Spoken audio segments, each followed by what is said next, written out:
Dilafruz ikkita aka-ukani sudlashganini eshitib yig'lab yubordim. Voy, nima o'zi sudlashibdi? Keling, birinchi uyi ozgincha obzorni qilamizda. Video davomida nimaga sudlashganini aytib o'taman. Hammaga assalomu alaykum.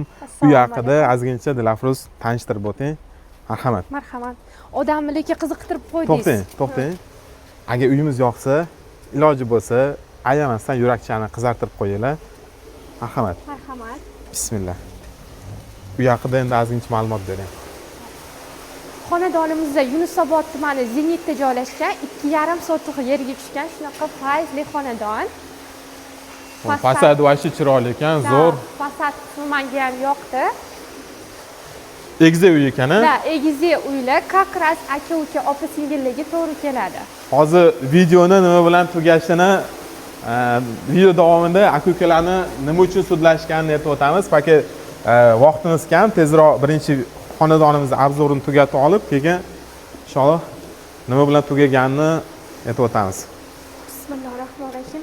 Lekin yomon odamni qiziqtirib qo'ydingiz, mayli, qo'ylaymiz endi. Bu yerda shunaqa bizani hol qismimizni mягкий zona qilib qo'ysanglar bo'ladi va chap qo'lda oshxona qismi. Bu oshxonasi ham zo'r ekan. Da. Ko'proq ayollarni menimcha. Ma. Temasi, mebellari ham hamma narsasi tayyor holatda, do'stlar. Keyingi xonamizga o'tamiz. Tak, общий nechta xona bu yerda? Общий uyimizda 6 ta xona, 5 ta sanuzel. Zal qismi, lyustralar. Zallarni qarang, vashti chiroyli qo'yishgan ekan. Zo'r. Inshaalloh olgan odamga buyursin. Har bitta havas qilniyat qilganlarga nasib qilsin. Umumiy sanuzel. Birinchi qavatimiz. Gostiy zal. O'rman dekorativni ham zo'r qilib qo'yishgan ekan. Молодцы. Kapyo. Bu xona, по-моему, spalni bo'lsa kerak. Da, ota-onalar uchun spalni. O'zini sanuzli ham mavjud. Yuri endi ikkinchi etajdan. Ikkinchi qavatga. Ikkinchi qavatni ko'rsatib o'ting. Kerak. Kerak.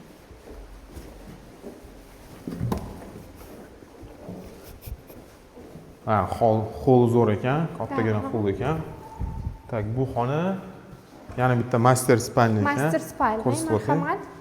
Bu yerda o'zini sanuzli ham mavjud. Remontlari juda ham did bilan qilingan. Ko'zni og'ritmaydi. Tak, bu xonani ham ko'rsatib o'ting. Ulguramizmi? Vaqtimiz yetadimi? Xudo xolisa yetadi. Bu yerda bolajonlaringiz uchun yotoqxona, shunaqa chiroyli ixcham qilingan.